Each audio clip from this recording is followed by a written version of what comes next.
Good morning students, कैसे हो आप सब। आई होप आप सभी ठीक ही होंगे। ठीक है। कल हम लोगों ने बात करा था कि ये जो सोवियत यूनियन थी वो कैसे डिसइंटीग्रेशन हुई, इंटरनल वीकनेसेस थी, इकोनॉमी जो थी वो स्टेगनेंट हो चुकी थी और सारा पैसा जो था वो मिलिट्री एक्सपेंसेस पर ही निकल रहा था, वेपन्स को मेंटेन करने के लिए यूज़ किया जा रहा था, करप्शन जो थी वो बहुत ज़्यादा हो गई थी। ठीक है। और कुछ सेक्शंस ही थी जो हैप्पी थी सोसाइटी की, बाकी वाली सेक्शंस जो थी अब वो चाहती थी कि मतलब हम लोग को, अगर हम लोग इन शॉर्ट बोलें तो बहुत सारे ऐसे नेशंस थे जो उस टाइम पर 15 नेशंस में, हमने आप लोगों को बताया था यूएसएसआर में साथ में थे। सभी का इंटरेस्ट फुलफिल ना होने की वजह से सभी ने क्या करना शुरू कर दिया, इंडिपेंडेंस की मांग करना शुरू कर दिया और नेशनलिज्म की फीलिंग जो थी वो स्प्रेड होना शुरू हो गई। तो इसी की बेसिस पे हम लोग बोल सकते हैं कि ये जो डिसइंटीग्रेशन थी वो सोवियत यूनियन की हो गई।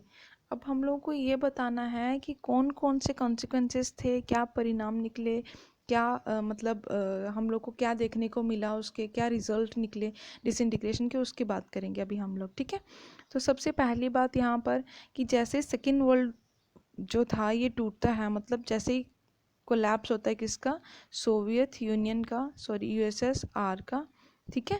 तो जैसे ही इसका कोलैप्स होता है, सोशलिस्ट सिस्टम तो कहीं ना कहीं ये ख़त्म ही हो गया ना। अब मतलब कम्युनिस्ट पार्टी जो चल रही थी वहाँ पर, communist party of USS Soviet union, तो वो कहीं ना कहीं अब गेट रिड हो गई, यहाँ से ख़त्म हो गई वर्ल्ड पॉलिटिक्स से, उसका नाम ही जो है वो ख़त्म हो गया।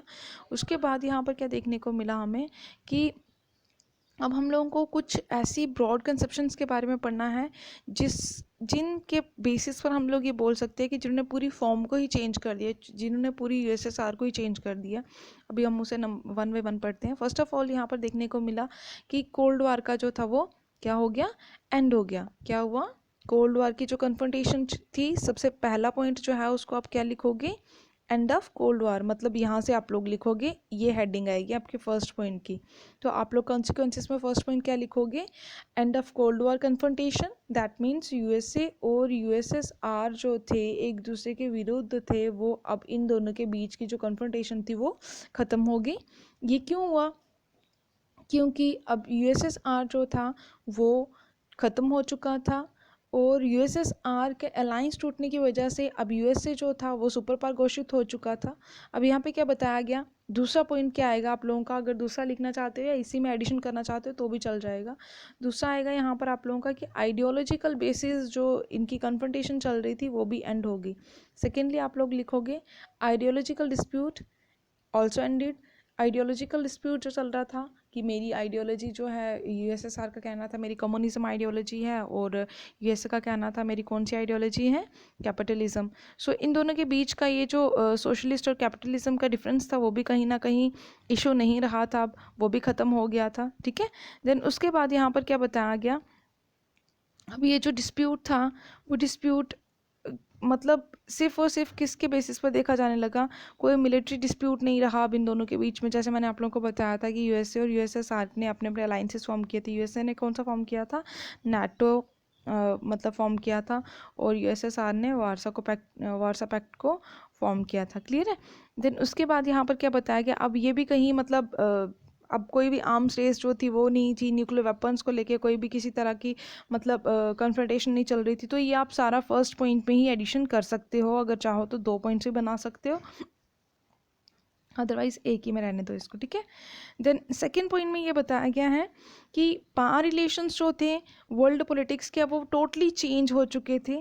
क्यों चेंज हो चुके थे, अब बहुत सारे और इंस्टीट्यूशंस भी ज्वाइन कर चुके थे यहाँ पर, बहुत सारे न्यूली जो मतलब इवॉल्व्ड नेशन थे उन्होंने भी अपने आइडियाज़ देना शुरू कर दिया था, जिससे कि अब हर एक नेशन जो था वो अपने व्यूज़ को एक्सप्रेस कर सकता था।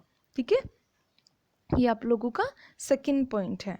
देन उसके बाद यहाँ पर बताया गया कि हमारा जो एक हम लोग बोल सकते हैं कि हमारी जो शिफ्ट थी वो चेंज होगी, पावर रिलेशंस चेंज हो गए, वर्ल्ड पॉलिटिक्स का पूरा सिनेरियो चेंज हो गया, न्यू न्यू आइडियाज़ जो थे वो इस्टेब्लिश होना शुरू हो गए, न्यू न्यू इंस्टीट्यूशंस लगाए जाने लगे, जिससे हम लोग ये बोल सकते हैं कि अब यूएसएसआर तो टूट चुका था, यूएसए टूटने की वजह से क्या हुआ होगा, अब डिस्प्यूट भी ख़त्म हो गए होंगे। डिस्प्यूट ख़त्म हो गए दैट मीन्स कि जो अनदर पार जो रिमेनिंग थी, यूएसएसआर तो ख़त्म हो गया पूरी तरह से, अब रिमेनिंग पार जो थी मतलब आप लोगों की यूएसए जो थी अब वो डोमिनेट करना शुरू हो गई, जिसने एक क्या करना शुरू कर दिया, एक यूनिपोलर सिस्टम, यूनी का मतलब होता है सिंगल पोलर जो था उसने फॉर्म कर लिया। दैट मीन्स पूरे वर्ल्ड पे उसने डोमिनेट करना शुरू कर दिया। किसने डोमिनेट करना शुरू कर दिया? आपके यूनाइटेड स्टेट्स ऑफ अमेरिका ने, ठीक है। फिर उसके बाद जो अलग अलग कंट्रीज़ थी, या फिर हम लोग बोल सकते हैं कुछ ग्रुप्स में भी थी, लाइक अलाइंसेस जो बने थे, पहले 2 अलाइंसेस बने थे, ईस्टर्न और वेस्टर्न। अब उन कंट्रीज़ ने इम्पोर्टेंट रोल जो थे वो प्ले करना शुरू कर दिया। कहाँ पर इंपॉर्टेंट रोल प्ले करना शुरू कर दिया? इंटरनेशनल सिस्टम में। जैसा कि मैंने आप लोगों को सेकेंड पॉइंट में बताया कि आप लोगों के इंटरनेशनल सिस्टम में या वर्ल्ड पॉलिटिक्स का जो पूरा एक सिस्टम था, पावर रिलेशन जो था वो चेंज हो गया, क्योंकि अब न्यू नेशंस जो थे वो एमर्ज हो रहे थे, ठीक है। तो नेक्स्ट क्या बताया गया यहाँ पर? थर्ड पॉइंट आएगा आप लोगों का, bringing in a multipolar system, या आप लोग सिंपली लिखोगे मल्टीपोलर सिस्टम जो था वो डेवलप हो गया। मल्टीपोलर का मतलब क्या हो गया? जहाँ पर मोर देन 2 कंट्रीज जो हैं वो क्या करती हैं, एक सिस्टम को फॉर्म करती हैं। जैसा कि आप लोग को पता है यूएसएसआर जब डिसइंटीग्रेट हुआ तो उसके बाद क्या हुआ होगा, बहुत सारे नेशंस, मतलब 15 नेशंस ऑलमोस्ट वहाँ पर इमर्ज हुए ही थे। 15 नेशन जो थे अब वो डोमिनेट नहीं कर रहे थे, लेकिन वो कहीं ना कहीं यूएसए के कंट्रोल में थे। यूएसए उन सभी के ऊपर डोमिनेट कर रहा था, मतलब वर्ल्ड इकोनॉमी पर डोमिनेट कर रहा था, और यूएसएसआर के कंट्रोल से वो सभी बाहर आ चुके थे। ओके, सो अब नेक्स्ट यहाँ पर क्या बताया गया, मैं ऑलरेडी आप लोगों को बता चुकी हूँ कि सुपर पावर बन चुका था यूएसए। अब पावर जो थी, जो प्रेस्टीज किसके पास था? यूएसए के पास था, वो दोबारा उसके हाथ में आ गया। कैपिटलिस्ट इकोनॉमी जो थी अब वो डोमिनेट करने लगी। इकोनॉमिक सिस्टम जो था उसके ऊपर टोटली वर्ल्ड इकोनॉमी जो थी वो किसके कंट्रोल में थी? यूएस के कंट्रोल में चली गई। जितने भी इंस्टीट्यूशंस थे, जैसे आप लोगों का वर्ल्ड बैंक हो गया, इंटरनेशनल मॉनेटरी फंड हो गया, ये जितने भी पावरफुल इंस्टीट्यूशंस थे उनको एडवाइसेस कौन प्रोवाइड कर रहा था? वो भी यूएसए ही प्रोवाइड कर रहा था, क्योंकि मैक्सिमम शेयर जो था वो यूएसए ही प्रोवाइड कर रहा था उन्हें, ठीक है। और यहाँ पर बताया गया एडवाइज़र्स जो थे इनके, इंटरनेशनल मॉनेटरी फंड और वर्ल्ड बैंक के, उनके साथ कुछ और कंट्रीज़ भी थी जिनको लोन्स वगैरह प्रोवाइड किए थे यूएसए इन ट्रांजिशन के टाइम पर। कैपिटलिज्म मतलब जब वॉर चल रही थी उस टाइम पर, आप लोग को पहले बता चुकी हूँ मैं कि वॉर के टाइम पर एक ही ऐसा नेशन था यूएसए जो वॉर के टाइम पर भी प्रॉफिट अर्न करता था, और ऐसा कोई नेशन नहीं था जो प्रॉफिट अर्न करे, ठीक है।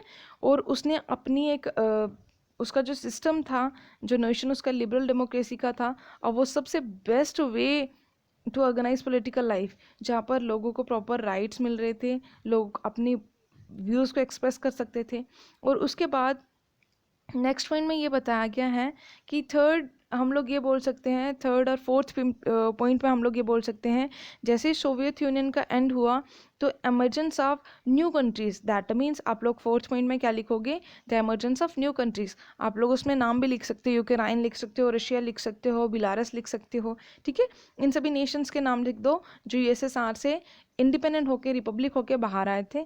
और ये सारी कंट्रीज़ जो थी अब उन्होंने अपनी इंडिपेंडेंट एस्पिरेशंस और अपनी चॉइसेस को फुलफिल करने के लिए खुद को रिपब्लिक होना ही ज़्यादा बेटर समझा उन्होंने, ठीक है। तो ये सभी जो थे वो इंडिपेंडेंट हो चुके थे। और नेक्स्ट यहाँ पे क्या बताया गया, कुछ जो थे उन्होंने क्या किया, स्पेशली बाल्टिक और ईस्ट यूरोपियन स्टेट्स जो थे उन्होंने कहा कि हम लोगों को किसके साथ ज्वाइन होना है, wanted to join the European Unions. उन्होंने कहा कि हम लोगों को यूरोपियन यूनियंस के साथ ज्वाइन होना है और नाटो का पार्ट भी बनना है, ठीक है। उन्होंने कहा हम लोग को यूरोपियन यूनियन का पार्ट बनना है। किसने बोला था? बाल्टिक नेशंस ने। और साथ में ईस्ट यूरोपियन जो स्टेट्स थे उन्होंने कहा हम लोग को नॉर्थ अटलांटिक ट्रीटी ऑर्गेनाइजेशन का पार्ट बनना है। सेंट्रल एशियन कंट्रीज़ जो थी उन्होंने कहा कि हम लोगों को इसके साथ क्यों रहना है, ताकि हम लोग उसका जोग्राफिकल लोकेशन का फ़ायदा ले सकें और कॉन्टीन्यूसली एक अच्छा रिलेशन मेंटेन कर सके, किसके साथ? रशिया के साथ। क्योंकि बाकी वाले जो नेशंस थे रशिया के साथ वाले जो रिपब्लिक हुए थे, या लाइक यूक्रेन हो गया, बेलारूस वगैरह वगैरह हो गए, तो वो सभी मतलब इतने ज़्यादा पावरफुल नहीं थे एज़ कम्पेयर टू रशिया, ठीक है। उसके बाद यहाँ पर क्या बताया गया, उन्होंने वेस्ट के साथ भी अच्छे रिलेशन मेंटेन करना शुरू कर दिए। यूएस, चाइना और कुछ और नेशंस थे जिनके बीच में अच्छी टाइज जो थी वो बन चुकी थी, ठीक है। और उसके बाद यहाँ पे देखा गया इंटरनेशनल सिस्टम जो था उसमें देखा गया कि बहुत बहुत सारे न्यू प्लेयर्स जो थे वो उभर के सामने आए थे, मतलब कि न्यू नेशंस जो थे वो एमर्ज हुए थे, जिनकी खुद की आइडेंटिटी थी, खुद के इंटरेस्ट थे, खुद के इकोनॉमिक सिस्टम था, खुद का पॉलिटिकल मतलब सिचुएशंस को वो टैकल कर सकते थे, खुद की डिफ़िकल्टीज़ को सॉल्व कर सकते थे, ना कि वो किसी दूसरे पर डिपेंड नहीं थे। तो ये बताए गए हैं कुछ ऐसे इश्यूज जो जिन्होंने उस टाइम पर टर्न लिया और सोवियत यूनियन को टोटली क्या कर दिया, ख़त्म कर दिया। आई होप आप लोगों को समझ में आया होगा। Okay, so God bless you all. Next हमारा टॉपिक होगा शॉक थेरेपी इन पोस्ट कम्युनिस्ट टाइम।